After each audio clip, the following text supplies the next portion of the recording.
Ini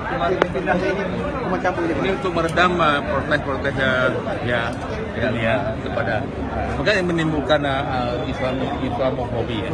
Karena Islamofobi kita nggak mau pelaksanaan hukuman kita ini mengganggu urusan luar negeri.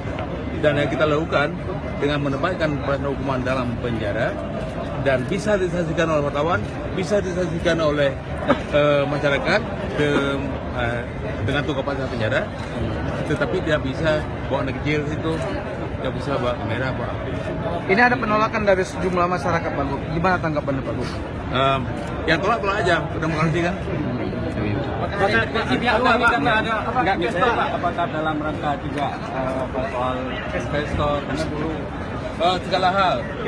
Emang coba bayangkan sebuah hukuman disaksikan oleh anak kecil dan di situ timbul keriaan, ya, teriak, tepuk tangan. Apakah begitu di tiang sosial masyarakat? Enggak. Kemudian bagaimana kalau yang dihukum divideokan dan yang masuk YouTube?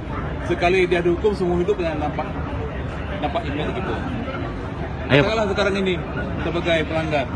Kemudian dia menjadi tokoh masyarakat, misalnya ulama misalnya. Dan ketika jadi ulama tokoh masyarakat, datang online, ini hidup bapak dulu.